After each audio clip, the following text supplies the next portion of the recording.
2. There it is. All right, welcome back. Happy Monday, everybody. Today, we have a very special guest, someone who is very positive, so we're going to have a lot of fun. Let's get ready to rock and roll. Practicing Polyamory, real-life perspectives from the imperfect people of polyamory. The mission of the Practicing Polyamory podcast is to provide a platform for all of the real-life, flawed humans that practice polyamory so that we might all learn from one another and grow as a community. Enjoy the show.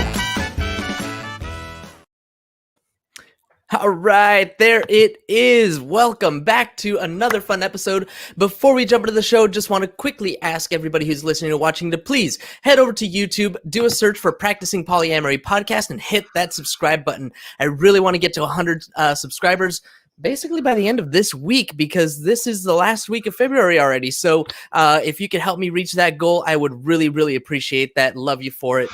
You guys would all rock my socks. Also, be sure to find us on Facebook, Twitter, Instagram, Twitch at Practicing Poly A.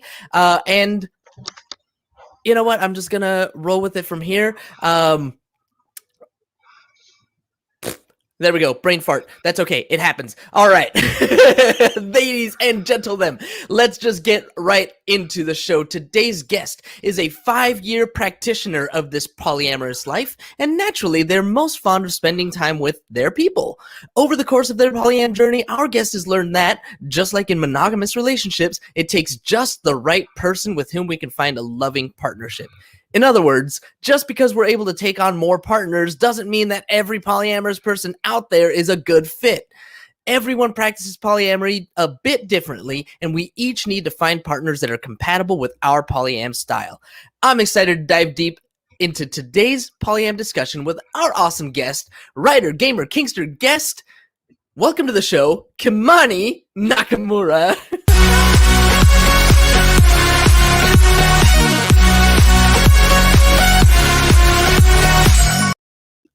So I write my intros out, and I wrote guest twice, so I just, flubbed it. But hey, welcome to the show, Kimani. Thank you so much for joining us today.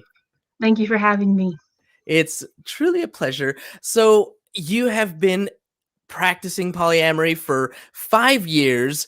Let's just go with the origin story. Where did you hear of it first? Is this something that you were always... have you always been polyamorous, or did you figure it out later on in life? So I identify being polyamorous, but I didn't hear about it until I actually slept with my first polyamorous partner. Oh, okay. And so it was a funny coincidence that almost from him acknowledging that he was polyamorous and saying, yeah, me and my wife were open, we're okay with this. I then looked inside myself and was like, I think I'm polyamorous too.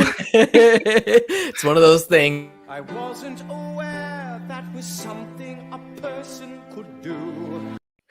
Exactly. And I love Hamilton. It's the best. I'm kind of obsessed. But yeah, so thank you, King George. Yeah, it's definitely one of those things that struck me, and kind of the same story. No, not really the same story. It wasn't my first, relationship. It was my first marriage, my only marriage so far. But yeah, it just kind of opened up the doors, and it's like, this actually makes sense. So what was the journey like, the first year or two? What were some of your pitfalls? What were some of the mistakes that you made? Some of those ooh, I really messed up there. Oh yeah, the first year or two is basically the trial by fire time, right? For a lot of polyamorous. So I'm sure this will resonate with quite a few viewers, but jealousy, and how once you start practicing polyamory, you kind of differentiate between jealousy and envy. The wanting to have what you want, but jealousy is wanting to have what someone else has and they can't get. So me and my partner, when we started out, my first polyamorous partner, we had some pitfalls around jealousy, especially since I'd identified as kink right away. He didn't. So there was a lot of jealousy there because he didn't know the lifestyle and I was discovering the lifestyle. So he had a lot of jealousy about, well, I can't do this with them. Right. So I feel jealous and I don't know if I'm okay with this. But we navigated that pretty well. I think we got through that.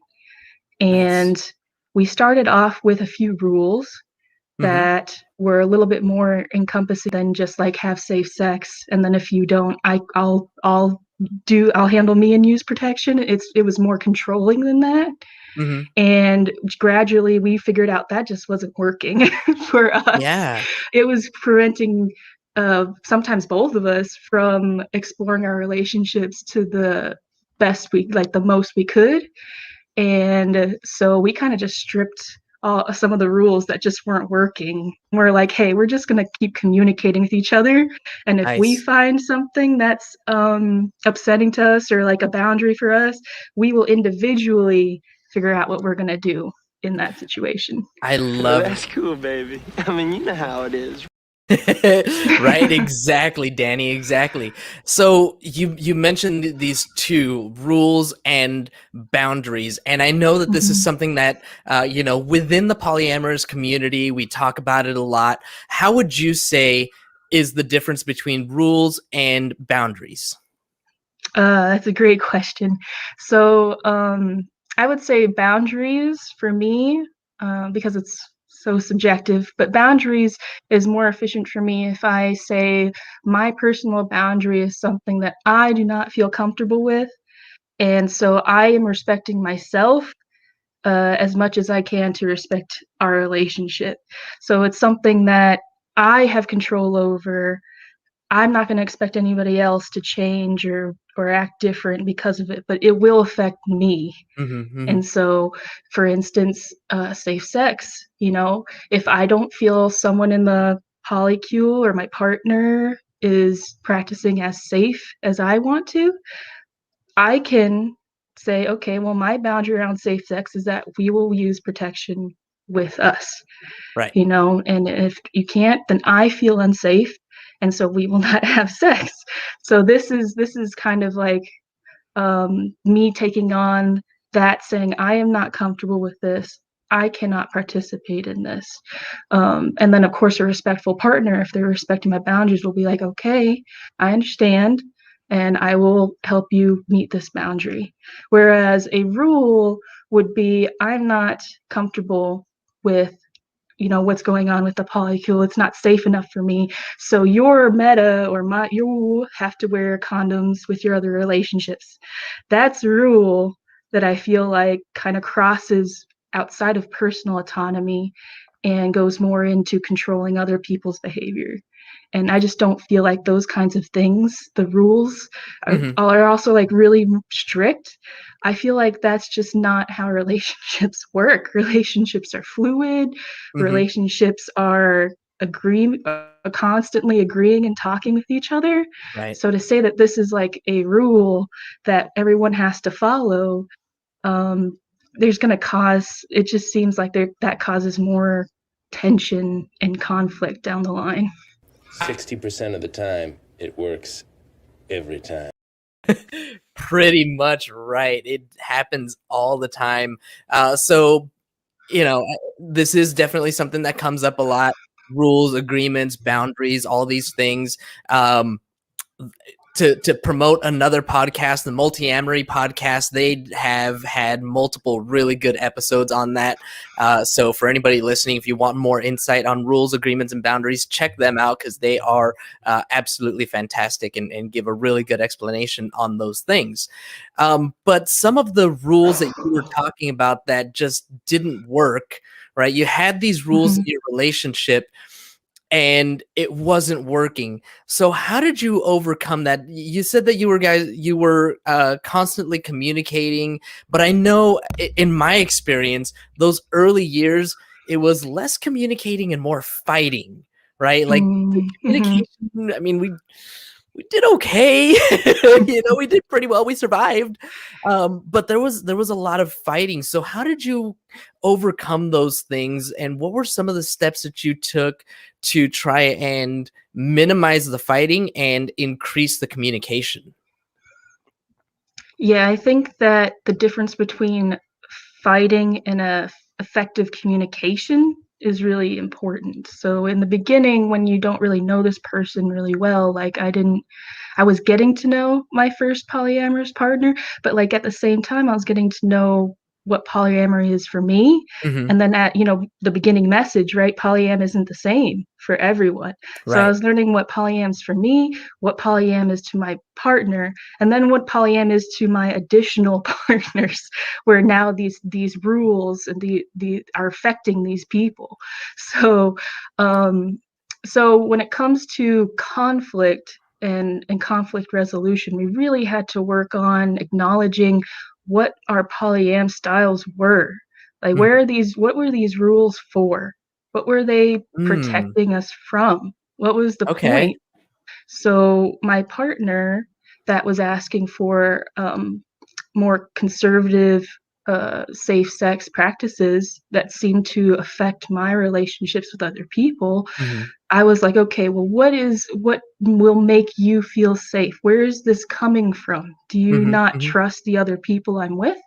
Is our tests not good enough? Or what will make you feel comfortable, and what do you want? And so it really helped with getting a additional perspective that I was getting partners really early on, and he was getting partners later on. Mhm. And so when he started having additional partners and he came into the issue of, oh, well, this rule's not working for me Gotcha, either. yeah. Yep, I yep. want to be intimate with these people.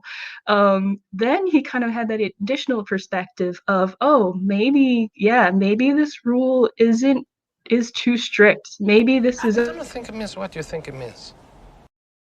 Right? so so it's really having the empathy to think from the other person's side. We Yeah. all want to protect ourselves. We all want to be safe.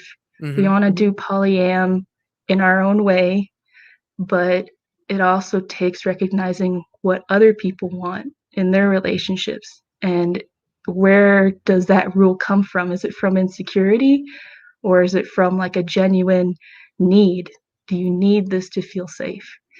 That is so good, so powerful. I like need a moment to process it because it's just really good the way that you approach it. It really is coming from a place of empathy. Talking about your partner, and when he had that same situation, he's like, "Oh, yikes! I was doing this to Kamani this whole time."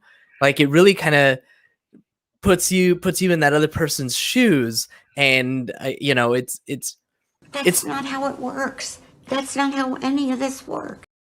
That's right. It's not how it works.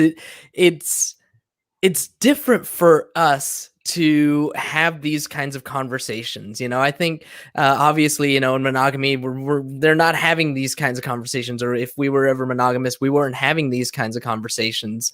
But now we're in these positions where we do have to discuss safety and these other things, and it's not just about us, but like you said, it's about how our partners Mhm. practice polyamory as well. So it's like you're being empathetic not just to your partner, but to the people that they're with as well. How complicated can that get? Like, Right? Yeah, I often say that, like, polyamory is like a relationship just exponentially multiplied. Every additional partner in meta just makes it 3 times as difficult. it is so true. It's so true. Do you practice kitchen table polyamory or parallel or sometimes both? Mm. So I'm a relationship anarchist. So it's Okay. whatever my partner and their metas are most comfortable with.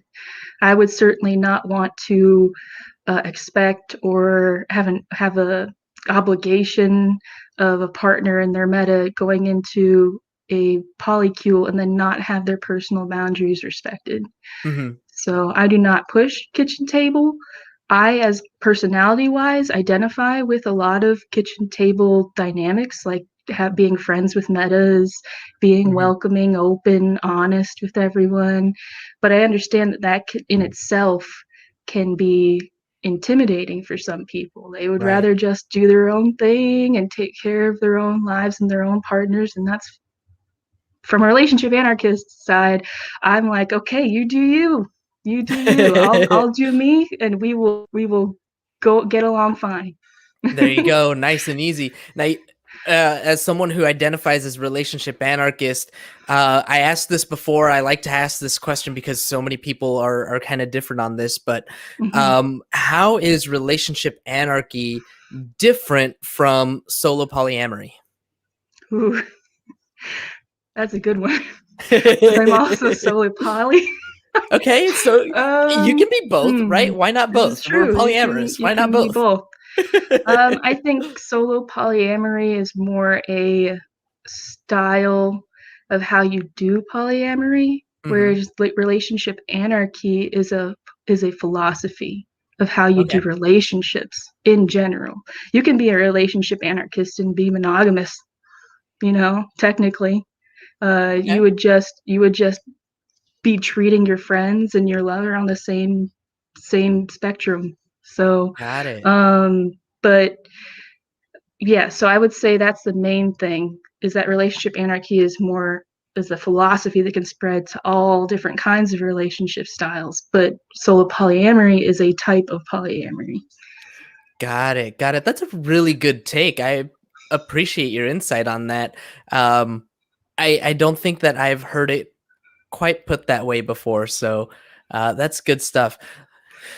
Let's see. What else do we want to dive into? What are some really deep conversations or some deep issues that are facing us as polyamory? You know, one of the things that I talked about last week was morality, acceptance, and validation. This Mm. week, I'm listening to a new book. I forget the author's name, but it's called "So You Want to Talk About Race." Right. Mm, And one of mhm, the things that it starts to bring up is privilege and all these other things. Um, and I know that we see a lot of this in just our own in our own communities as well, right? There are certain groups of people within the polyamory community that are going to be more marginalized than say myself or you. You know, we're mhm, able-bodied, I'm male, right, and straight, mhm. and don't identify as queer or anything like that. So, you know, when it comes to acceptance and when it comes to privilege, what are some things that you would like to see in our community? Okay, so with acceptance and privilege, I definitely see, even in the Discord that I mod, positive polyamory, that people come from all walks of life, from different economic backgrounds, different racial backgrounds, different cultural backgrounds, and I feel like at the end of the day, it goes a long way to say, I don't know enough about this issue to Mm, really speak on it. Because a lot of people who, like you say, come from a place of privilege, there's that mentality of, oh, I know enough, I can contribute to this discussion, and you want to help.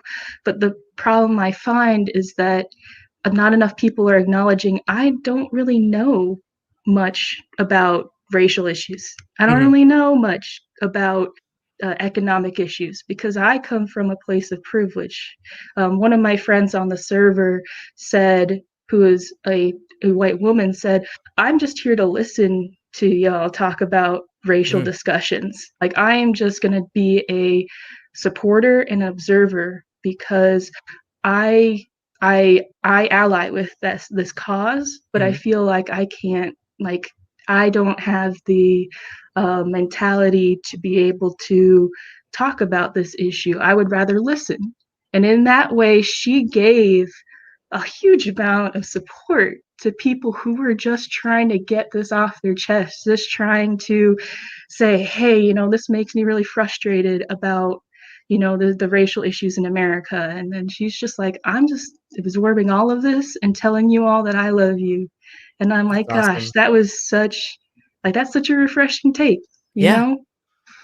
Absolutely. The like I said, the book that I'm listening to, it's like people in those spaces, people in those places have the privilege, have the ability to take that message to their more privileged spaces, right? Hmm. To talk to their families about these things, to talk to their white coworkers and all this other stuff, and to start to break down those boundaries, break down those barriers from within their own space. So for your friend to just kind of give the space to listen, that's awesome. What about Exactly. acceptance as of polyamory as a whole in society? It's definitely becoming more mainstream. We're seeing more shows, more representation. What are some obstacles? What do you think we can do as a community to start moving that needle forward? Just smile and wave, boys. Smile and wave. Just smile and wave, huh? Hey, look, everybody, here we are. Yeah, right? Hi, we exist. So I think, like any social movement, it starts on an individual level first. So coming out on an individual level, even though people say like every coming out journey is their own journey and you Mhm, don't have to come out to be poly, and all mhm, that's true, but the more people who come out, the more people who embrace it in their personal lives, the more friends, family hear about it, the more friends, family talk to each other about it. And I feel that truly at the end of the day creates waves. yeah, More people are proud and open about it. It happened with LGBTQ plus, right. that people were just, we're here and we're queer and we're not going anywhere, Hell so yes. I'm your huckleberry. Right? so shout out to my LGBTQ plus brothers and sisters and themsters. I think that's a message that the polyamory community can take and hold up, because we do deserve a spot in today's society. And polyamory's been here for a while. Like, it's just starting to get mainstream in the Mhm, Western culture, but it's been here like throughout history. So true. so yeah, I think that um being more out, even if like there's a huge issue with family, conservative family and Mhm, friends, some negative backlash. But at the end of the day, we're all family. I'm looking at the screen here to my poly family across the world. We're all family, and you get to choose your family. And so, even though you might lose the family you have now, I tell you, you're going to gain more family later. it's very true. There's so much support in our community through all of the Facebook groups that I'm in. I'm sure in your Discord, there's plenty of support as well. And just a reminder that it's floating across the screen. We're gonna link to it in all of our show notes and all that stuff, because it's kind of confusing to read. Discord.gg five. Not even gonna try. Anyway, It's five better to just WHE. Yeah, Google, yeah, it's better to just Google positive polyamory Discord. You'll be able to get it. there you go. So do a Google search for positive polyamory Discord, and you'll find all that good stuff. But yeah, there really is so much support, so much positivity, so much family, like you're saying. Um, are there any struggles? And this might sound like a pointed question, and forgive me because I'm just an uneducated noob, and trying to get to some root issues here. Are there any challenges for you as a queer person that stand out more, or things that you face more in even the polyamory community that maybe someone with straight privilege here wouldn't necessarily experience? Yeah, there are a lot of issues that try to be gender, uh what is the word, uh gender You know. polarized. Mm-hmm. Like, Mm-hmm. there's a huge debate in the dating scheme of polyamory. If guys or women, men or women have it worse, right? Mhm. And it's a common debate. But Oh as a yeah. queer person, I'm like, okay, I appear female, I appear as a woman, but I don't really identify with either gender, and I'm pansexual, so I date whatever gender. And so there's just this tendency, I think, including in the polyamory community, to genderize issues that aren't necessarily genderized. Like, dating sucks for everyone. It's Let's be true. honest. The It's queer true. people too. handle the truth. Queer people too, and sometimes queer people more, because I also speak for my binary trans folks, the pals that I know, that dating's hard. Like, Yeah. dating is hard across the board. Mhm. And sometimes when you have a discussion that's polarized like that, like, do women and more men have it more, it cuts out the voice for the queer voice. Like, I can't say, well, as a woman I have it.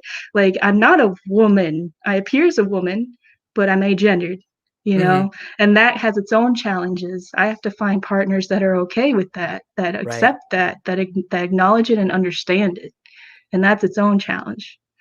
Acknowledge it, understand it, respect it, love you Mhm. for it. I mean, there's Exactly, definitely, exactly. yeah, there's definitely a I don't want to say a learning curve, but a curve. There's something there that Mhm. definitely changes things. When we're talking about heteronormativity, man and woman, that's like what everybody sees, what everybody expects, quote unquote, and Mhm. what's been basically taught to us over generations.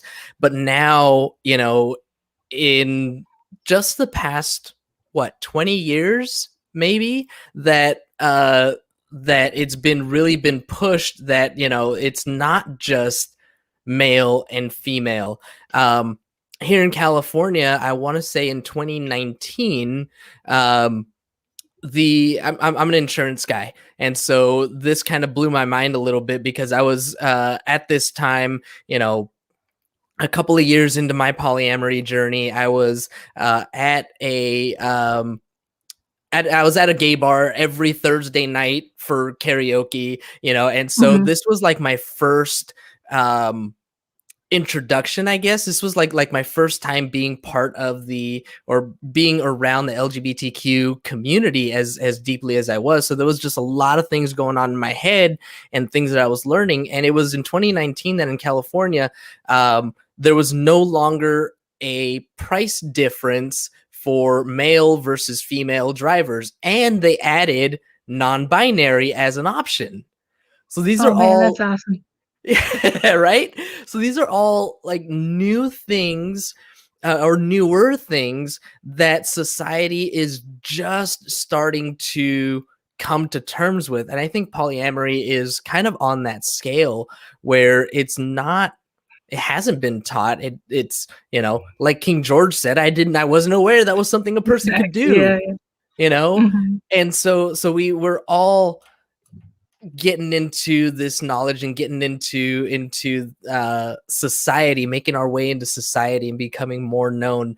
What was it that inspired you to start your Discord and want to be on this podcast? Oh, I wasn't the creator of the Discord. I joined Okay. after it was created, but I decided to mod it because community is really important to me. And if you hadn't figured out, I'm very enthusiastic about making people feel welcome and Hmm. accepted and respected. Oh, So lovely. I love building that, like, I love being part of building that space. And I know the other moderators on there are all, that is also a huge drive of theirs, is to create a community wherever you can find it, where people can feel safe. And sorry, what was the second part of that question? What was it that inspired you to be on the podcast today? Oh, yeah. So I saw the post on Facebook, and Hmm. I had, like I said, I had always, or before the show, I said that I had always listened to podcasts on polyamory, like multiamory. I've listened to Hmm. that podcast, and your message of, we want to talk to people who, like, in their daily lives, how do they practice polyamory? And I'm like, that's definitely something I can get behind. Like, I want something a little bit more tailored to the individual experience. Like I said, we're all different. My polyamory, how I practice it and experience is different than all of the viewers' polyamory or knowledge of polyamory. And so I really thought that your guys' message and your platform catered a lot to that philosophy.